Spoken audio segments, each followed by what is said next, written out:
A ver, imaginemos la escena.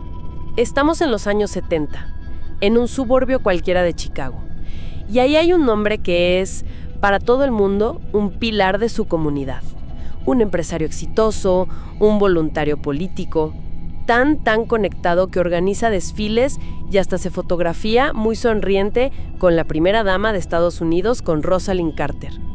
Y por si fuera poco, es Pogo el payaso, una figura que lleva alegría a los niños en fiestas, en hospitales. Es la imagen misma del ciudadano modelo. Ahora, la pregunta que lo cambia todo. ¿Cómo es posible que esta misma persona sea responsable del asesinato y la tortura de al menos 33 jóvenes?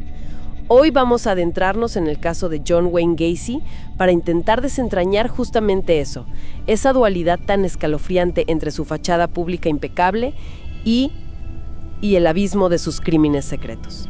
Y es que ese contraste que mencionas es el núcleo de este caso.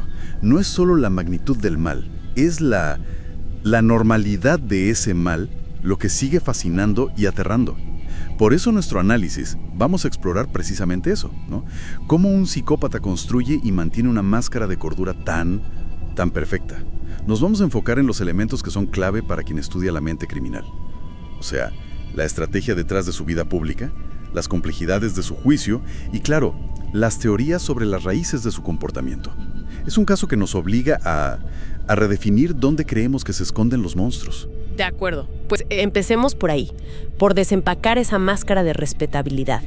Porque no era una simple careta, era casi una obra de arte del engaño. No hablamos de un ermitaño. Gacy era dueño de su propia empresa de construcción, PDM Contracting. El sueño americano, vamos. Pero no se conformaba con el éxito en los negocios. Él buscaba activamente la validación social. La necesitaba. Y la encontró en lugares muy estratégicos. Por ejemplo, los Jaycees, la Cámara Junior de Comercio.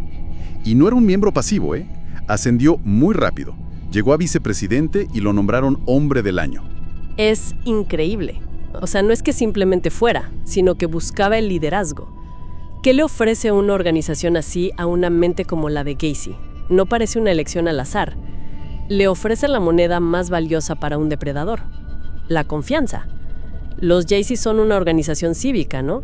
Basada en el servicio comunitario, la integridad. Al convertirse en un líder ahí, no solo construía una coartada, se envolvía en un manto de credibilidad que lo hacía, virtualmente intocable.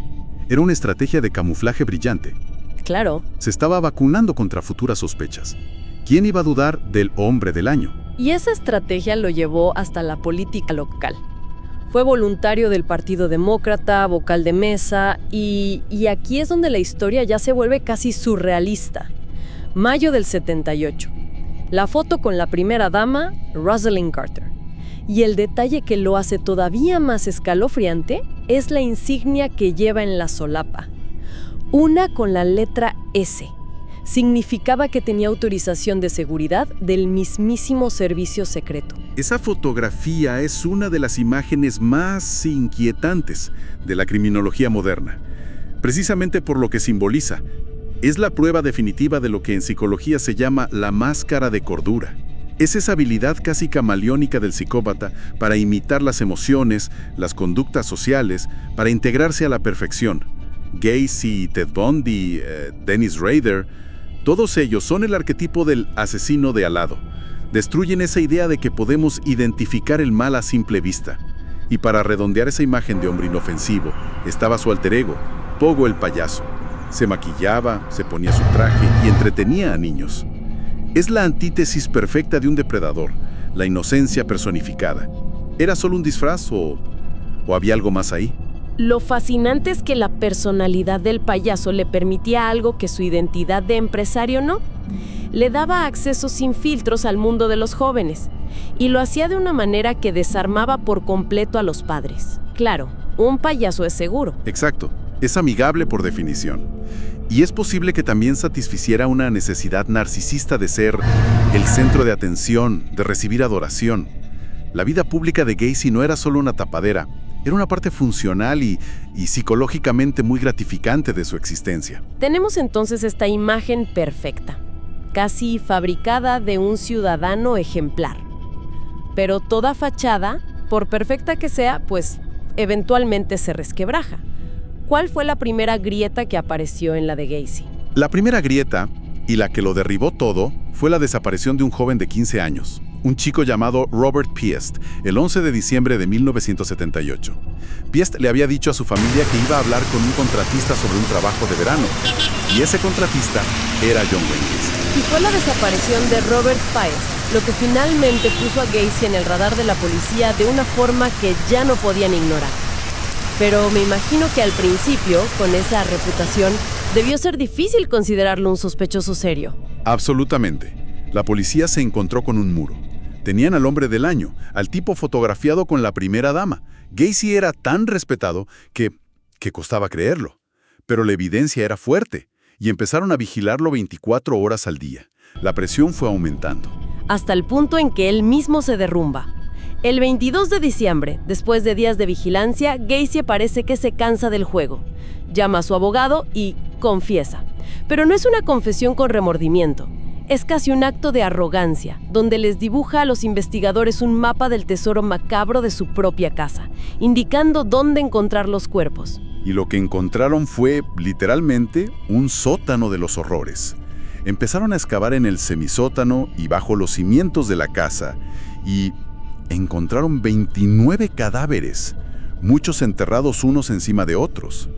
Luego admitió haber arrojado otros 4 cuerpos al cercano río Des Plaines. Hay un detalle de las crónicas de la época que es simplemente de pesadilla. Los que estaban allí decían que el suelo de la casa temblaba durante la excavación. Y la razón es casi impensable. Eran los millones de gusanos que se alimentaban de los restos. Es una imagen que se te queda grabada, ¿no? ¿Cómo procesar un equipo de investigación algo así? Es el tipo de horror que trasciende cualquier entrenamiento y nos lleva a las víctimas. ¿Quiénes eran estos jóvenes? Había un patrón muy claro. La mayoría eran hombres jóvenes, de entre 14 y 21 años, muchos en situaciones vulnerables. Algunos se habían fugado de casa, otros buscaban trabajo. Eran presas fáciles. Y aquí es donde vemos la mente del depredador en su máxima expresión. El perfilador del FBI, Robert Ressler, lo entrevistó, y las declaraciones de Gacy son una ventana directa a su psique. Exacto. Cuando Ressler le preguntó sobre las víctimas, Gacy se refirió a ellos como, y cito, pequeños maricas y punks sin valor. Uf. Esa frase es clave para cualquier estudiante de criminología. Es la deshumanización en su forma más pura. Para cometer esos actos necesitaba despojarlos de su humanidad, convertirlos en objetos. Ressler, en un movimiento brillante, lo confrontó directamente. Le preguntó, ¿no eres tú también homosexual? Y la respuesta de Gacy es un ejemplo del libro de texto de la racionalización psicopática. Totalmente. Gacy se indignó, trazó una línea tajante en su mente. Él se veía a sí mismo como un hombre de negocios respetado y exitoso. Sus víctimas, en cambio, eran para él jóvenes fugitivos, gente desechable. Gente sin valor, gente cuyo valor social era nulo para él. Esta racionalización es un mecanismo de defensa narcisista clásico. Al crear esta jerarquía, anula cualquier posibilidad de empatía. No eran personas para él, eran cosas. Lo cual nos lleva directamente al juicio. Con 33 víctimas, negar los asesinatos era imposible.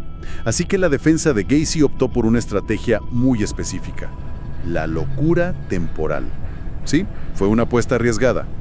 La defensa sostuvo que Gacy no era responsable porque sufría, digamos, breves e incontrolables lapsos de locura en el momento exacto de cada asesinato. La teoría era que una personalidad alternativa, un Jack malvado, tomaba el control, y que antes y después el John normal y respetable volvía. Con esto intentaban explicar cómo podía atraer a las víctimas con encanto y luego deshacerse de los cuerpos tan metódicamente. Pero esta defensa se encontró con un gran obstáculo: la psiquiatría forense. ¿Por qué no funcionó? No funcionó porque tras múltiples evaluaciones el consenso fue que Gacy era legalmente cuerdo. Podía tener un trastorno de personalidad antisocial severo, ser un psicópata, pero entendía perfectamente la naturaleza de sus actos. Sabía que estaban mal. El jurado vio a través de la estrategia. La planificación, el engaño, el ocultamiento de los cuerpos, todo apuntaba a una mente calculadora, no a una fuera de control. El 12 de marzo de 1980 lo declararon culpable. De los 33 asesinatos, fue sentenciado a muerte. Y creo que su final, 14 años después, el 10 de mayo del 94, dice todo lo que hay que saber sobre él. Fue ejecutado y sus últimas palabras fueron la prueba final de su total ausencia de remordimiento. Desafiante hasta el último segundo dijo: bésenme el culo. Hay que detenerse un momento en eso. Cero remordimiento, pura soberbia. Un final totalmente coherente con su perfil psicopático. Pero esto nos lleva a la pregunta fundamental que se hace cualquier estudiante de criminología. ¿Por qué? ¿De dónde surge un mal así? Y los materiales apuntan a una red muy compleja y trágica de factores, empezando por su infancia. Una infancia que fue un infierno. Su padre era alcohólico y brutalmente abusivo. Lo humillaba constantemente, física y verbalmente. Le pegaba con un cinturón y, lo que es crucial, lo llamaba marica repetidamente. Además, a los 9 años, fue abusado sexualmente por un amigo de la familia. Esos traumas son inmensamente significativos. Hay una teoría psicológica muy fuerte que sugiere que sus crímenes eran una proyección del odio subconsciente hacia sí mismo. Odiaba su propia homosexualidad, que había sido brutalmente castigada por la figura de autoridad más importante, su padre. Al torturar y asesinar a hombres jóvenes, podría haber estado simbólicamente destruyendo la parte de sí mismo que más despreciaba. Pero además del trauma psicológico, también hay factores neurológicos que se mencionan. A los 11 años sufrió un golpe muy fuerte en la cabeza con un columpio. Le provocó un coágulo de sangre en el cerebro. No se lo diagnosticaron hasta los 16, cuando empezó a sufrir desmayos. Y este es un punto que siempre genera un debate intenso en criminología. ¿Pudo esta lesión cerebral haber creado al monstruo? Sabemos que lesiones en el lóbulo frontal pueden afectar el control de los impulsos, la empatía. Es una pregunta válida. Sin embargo, y esto es muy importante, después de su ejecución su cerebro fue extraído y examinado. El resultado, desconcertante. No se encontraron anormalidades estructurales. Eso complica enormemente las explicaciones puramente biológicas. Si su cerebro era normal, ¿entonces qué? Exacto.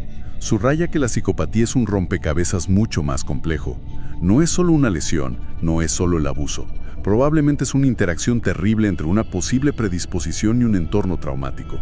Durante el juicio, una psiquiatra, la doctora Helen Morrison, dio un testimonio que quizás lo resume mejor. Dijo que Gacy tenía la estructura emocional de un infante. La estructura emocional de un infante. Es una descripción clínica muy potente. Lo es. Sugiere un narcisismo extremo, una incapacidad total para la empatía, una falta absoluta de madurez emocional. Gacy funcionaba a un nivel puramente egocéntrico. Las demás personas no eran seres con sus propias vidas, eran simplemente herramientas para satisfacer sus necesidades. No había espacio para la culpa. No, ni para el remordimiento, porque en su mundo él era lo único que importaba. Era un niño en el cuerpo de un hombre, pero un niño con los impulsos más depravados y la inteligencia para llevarlos a cabo metódicamente. Entonces, si juntamos todas las piezas, hemos analizado la aterradora dualidad de John Wayne Gacy, el ciudadano modelo que era, en secreto, un asesino en serie. Vimos el fracaso de su defensa de locura temporal y exploramos esa compleja red de factores: trauma infantil, una posible causa neurológica que no se pudo comprobar y una estructura de personalidad psicopática. Factores que intentan, sin lograrlo del todo, explicar lo inexplicable. Y su caso sigue siendo material de estudio obligatorio en criminología precisamente por esa complejidad. Gacy nos obliga a abandonar los estereotipos sobre el mal. Nos enseña que los depredadores más peligrosos no siempre acechan en las sombras. A menudo son aquellos que mejor se esconden a plena vista, en nuestras propias comunidades, con una sonrisa y una máscara de respetabilidad. Y para cerrar, quiero dejar un pensamiento final, un dato que revela mucho sobre nuestra propia cultura. Durante sus 14 años en el corredor de la muerte, Gacy se convirtió en un artista bastante prolífico. Pintaba sin parar, y su tema favorito, claro, eran los payasos. Hoy, esos cuadros se venden en el mercado de la llamada murderabilia por precios que pueden alcanzar los $25,000. Y esto nos lleva a una pregunta inquietante para reflexionar. ¿Qué nos dice sobre nuestra propia fascinación con el mal? El hecho de que el arte de un asesino en serie pueda convertirse en un objeto de colección valioso.